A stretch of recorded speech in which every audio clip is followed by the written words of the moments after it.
Hello and welcome to Infinite Stories, the tune I've been working on for quite some time. A friend of mine allowed me to use him as a character in one of the stories, and I thought I'd use the chance to read it to you. Now keep in mind, all of this is AI generated, and any correlation to actual characters is of course purely fictional and for our amusement. It's also taking place in Croatia, so I will most likely butcher a few of those names. Without further ado, let's jump right in.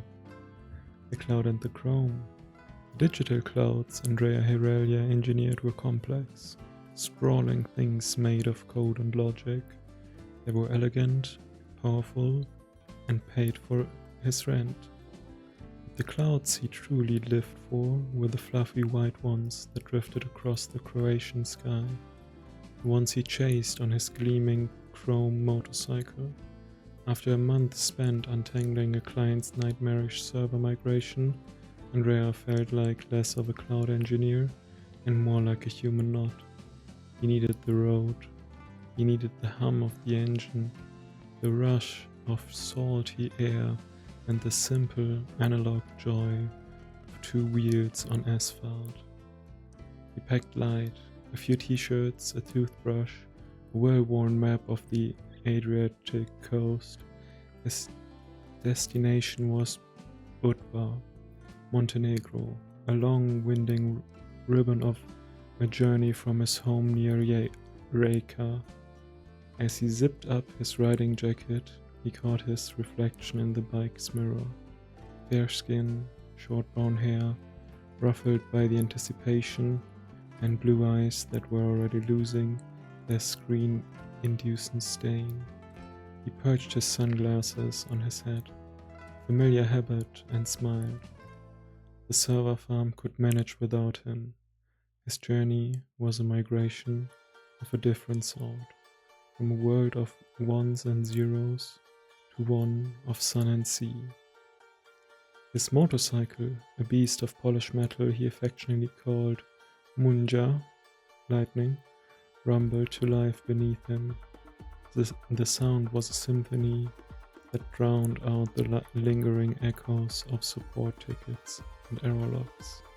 He pulled out of his quiet street in CC. The engines purr a promise of freedom. His plan was simple: ride south, follow the coastline, and let his mind wander. The first few hours were a blur of green hills, giving way to the bizarre azure of the Kavarna Gulf. Andrea wasn't thinking about system architecture or deployment pipelines.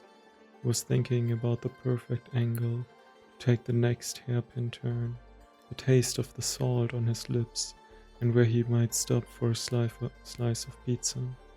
This was his true system, the one he was born to operate: a man, a machine, and an open road. The world of code demanded precision and foresaw every potential failure. The road, however, was beautifully, gloriously unpredictable. It was this unpredictability Andrea craved. He had no schedule, no meetings, no alert pings for his attentions. There was only the horizon and the quiet, happy feeling that he was exactly where he was supposed to be, ready for whatever lay around the next bend. The Zadar Sea organ's missing note. Andrea rolled into Zadar as the sun began its lazy descent, painting the sky in strokes of orange and violet. He parked Munja near the waterfront, drawn by the haunting, melodic sounds drifting from the famous sea organ. He found a spot on the marble steps and watched the waves push air through the water pipes, creating a random, beautiful symphony. It was the perfect antidote to the rigid logic he usually worked with. Sitting a few steps away was a girl, maybe 16, with a ukulele on her lap, and a deeply frustrated expression on her face. He'd strum a few chords, sigh dramatically, and scribble furiously in a notebook. Andrea watched her for a while, a small smile playing on his lips. He recognized the look of a creative block. It wasn't so different from staring at a bug in a line of code that simply refused to make sense. After her tenth expirated sigh, Andrea couldn't help him say, "Tough song?" he asked, his voice friendly. The girl looked up, startled. "It's impossible," she declared. "It's for my band. It's supposed to be about Zadar, about this feeling, but it just sounds flat. It's like the sea organ on a day with no waves. It's missing a note." Andrea, ever the problem solver, took a thoughtful look at the calm sea. "No waves, huh? Maybe it just needs a little encouragement." Before the girl could ask what he meant, he stood up, took a running start, and executed a magnificent, if slightly clumsy, cannonball into the water of the end of the steps. The splash was enormous. It sent a series of surprised waves rushing towards the shore, which in turn pushed a sudden, deep, comical "boom" of air through the sea organ's largest pipe. The girl stared wide-eyed as Andrea surfaced, sputtering and grinning. Then he started to laugh. It was a real, uninhibited laugh that echoed along the promenade. She picked up her ukulele, and Andrea dog-paddled back to the steps. She strummed a new, upbeat and joyful chord progression. The ridiculous "whoop" had been the missing note after all. "Thanks, cannonball guy," she called out, already lost in her music. And Andrea just smiled, dripping wet, but happy to help. The split Souvenir standoffs. The heart of Split was a magnificent maze of ancient stone and bustling life within the waves of Diocletian's palace. It was here, in a narrow alleyway crowded with tourists, that Andrea encountered his next challenge. Two elderly siblings, a brother and a sister, who looked as though they've been carved from the same stubborn piece of rock as the palace itself, were engaged in a very loud, very public argument. The battlefield was a small souvenir stand, and the soldiers were an army of ceramic donkeys. "The small donkeys must go in front, Jelena," the old man bellowed, his face red. "It's about perspective," Jelena, his sister, shot back. "Perspective? You have the perceptive of a blind bat, Ivo. The large donkeys are the main attraction. They must greet the people." Their bickering had created a bottleneck, forcing a river of tourists to squeeze past them single file, casting amused glances at the donkey-driven drama. Andrea, with his detail-oriented mind, saw not an argument, but a flawed system. He saw an inefficient user interface. He approached the stand with a confident smile. "Excuse me," he said politely, "perhaps I can help. I have some experience with optimized arrangements." Ivo and Jelena stopped shouting and stared at him suspiciously. Seeing his chance, Andrea began rearranging the donkeys with the focused perception of a man deploying a critical update. He tried a cascading size-based system, then a color-coded array, and finally a complex pyramid format. His masterpiece, however, was a disaster. The pyramid was unstable and a passing tourist bumped the table.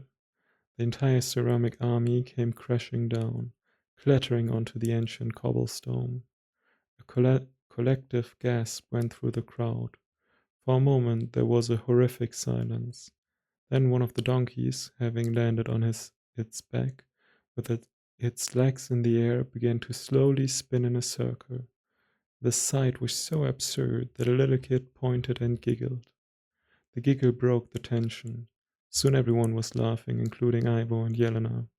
They looked at the chaotic pile of their merchandise, then at each other, and the anger in their eyes was replaced with shared amusement. Well, Ivo, Jelena chuckled, it seems your perspective was as wobbly as this young man's pyramid. They started picking up the donkeys together, the argument forgotten, united by the sheer comedy of the situation. Andrea, blushing but smiling, helped them gather every last one. The Dubrovnik Cat Caper.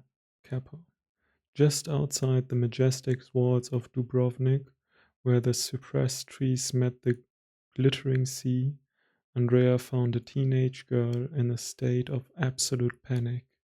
She was calling her name over and over again into a dense thicket of bougainvillea. Stepan! Oh, Stepan, where are you? She cried, her voice thick with worry. Andrea pulled Munja over to the side of the road. Is everything all right? He asked. It's my cat, Stepan. She explained, wriggling her hands. He's an escape artist, a fury Houdini. He slipped out of the house an hour ago, and my parents will be furious if he's not back for dinner. He's obsessed with the smell of grilled fish from the restaurant by the port, but he never gets this far.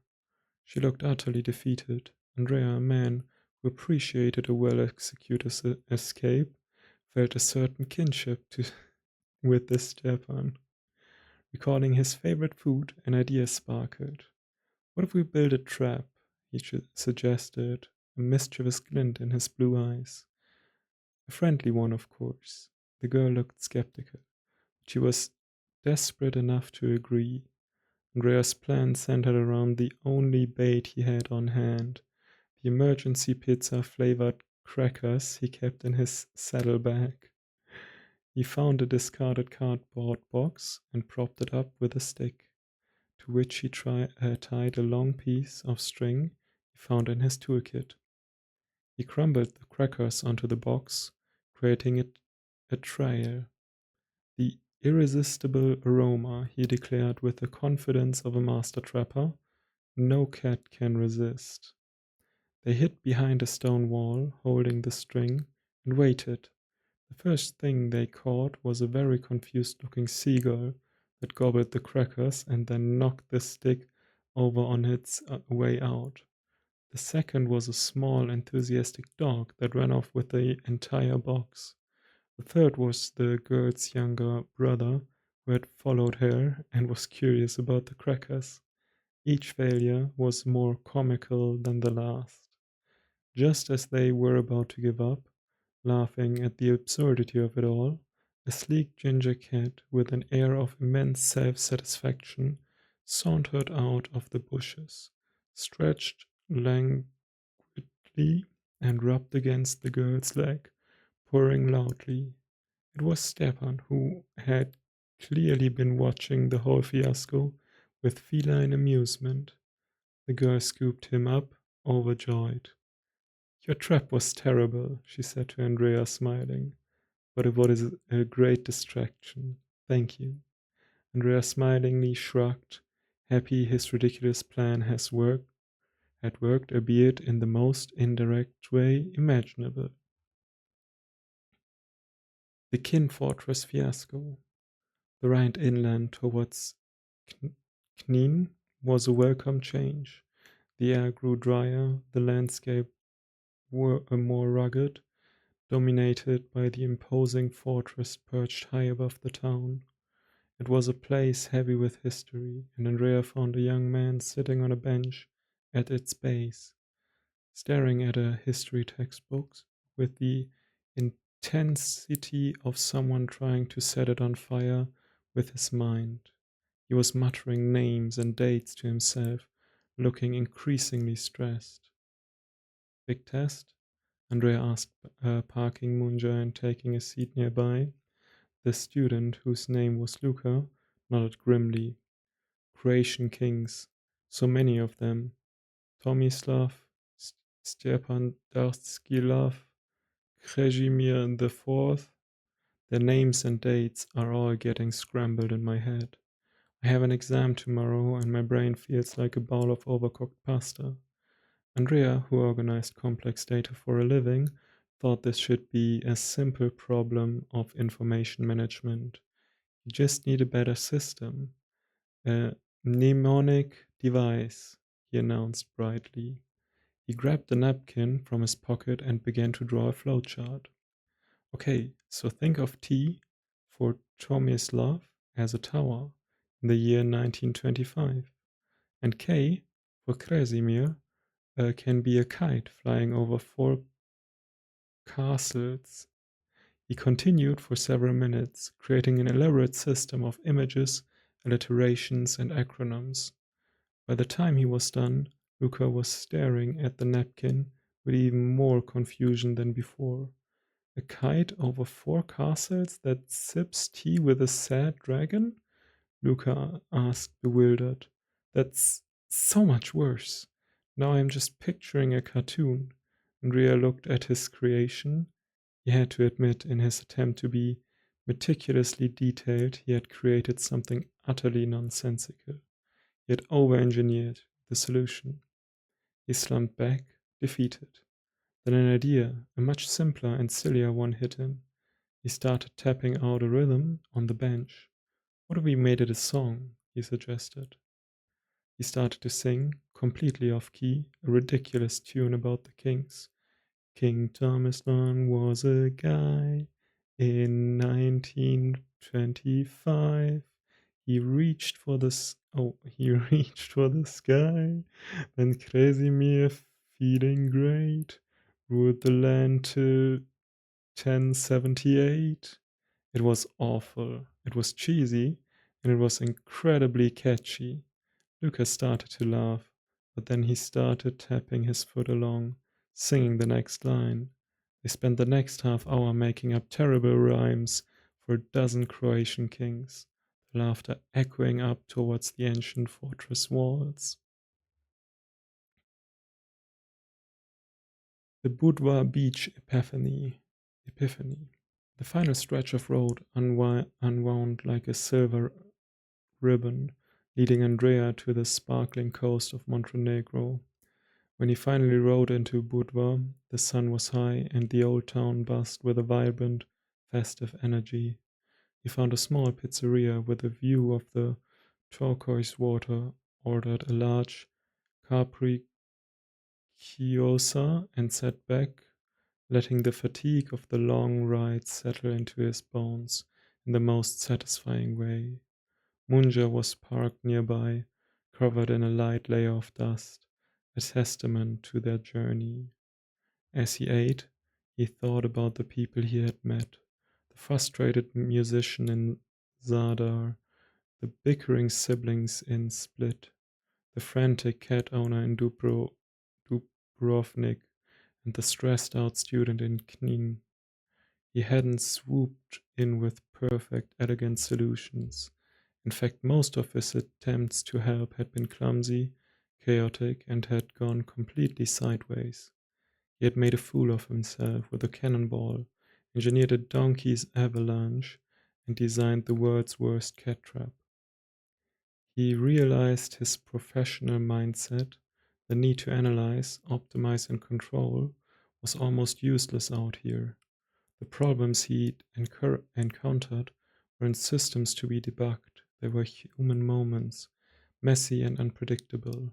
His best laid plans had failed, but his willingness to try, to be a little silly, To connect with a stranger over a shared moment of absurdity had somehow worked every time.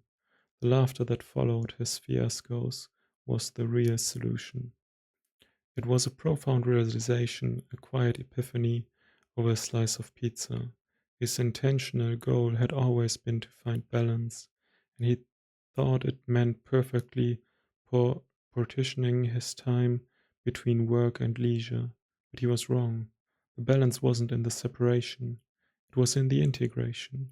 It was about bringing the best parts of himself, his kind heart, his joyful spirit, to whatever he was doing whenever he was deploying code or trying to remember the reign of King Souvenir. He finished his pizza, feeling a sense of peace he hadn't realized he was missing. The cloud infrastructure he built were important, but they were invisible. The small, tangible ripples of laughter and relief he had left along the coast felt indefinitely more real. He didn't need to be a hero, he just needed to be a guy on a motorcycle, happy to help, even if this help often came in the form of spectacular failure. The ride home. The journey back north felt different. The road was the same, but Andrea was not. He rode with a lighter heart, the hum of Munja's engine feeling less like an escape, more like a steady, joyful rhythm. He was no longer just running from his responsibilities. He was riding towards a better version of himself. He took his time, stopping not just for the views, but for the small towns and the people who lived in them. Near a small village somewhere south of Rijeka, he saw an old van pulled over on the side of the road, its hood up, steam billowing out like a weary sigh. A family, a mother, a father, and two young kids, stood beside it, looking utterly dejected. Their vacation was quite literally stalled. Andrea pulled over without a second thought. Trouble? He asked. The father sighed. Overheated. I think it's the radiator hose, but I don't have the tools to fix it. We're miles from the next town. Andrea peered at the engine. It was a simple mechanical problem, a word away from the intangible data streams he usually worked with. He rummaged in his toolkit, found a roll of heavy-duty duct tape, and with the help of the father fashioned a temporary but surprisingly sturdy patch on the split hose. As they refilled the radiator with water, the mother offered him a sandwich. The kids looked at him and his motorcycle with wide-eyed admiration. The fix wasn't perfect, but it would get them to the next town. Thank you, the father said, shaking his hand firmly. You really saved us, Andrea just smiled. Happy to help, he said, and for the first time the words felt like they described not just something he did, but something he was. He got back on Munja and waved goodbye to the family. As he accelerated onto the open road, the wind whistling past his helm, he felt a profound sense of contentment. He had a job he was good at, a passion that set him free, and a growing collection of stories about donkey pyramids and singing kings. The sun was beginning to set, casting a warm golden light over the landscape. Ahead of him lay Reika, his apartment, and the digital clouds that awaited his return. But he knew now that this world was bigger than that. It was also made of asphalt, chrome, and the simple, powerful act of stopping for a stranger, with his sunglasses perched on his head and a genuine smile on his face, and Andrea Herelia rode on, his mind clear and his heart full. Thanks for listening. I think this was a great adventure, and I hope you will be the reason for the next story. Bye!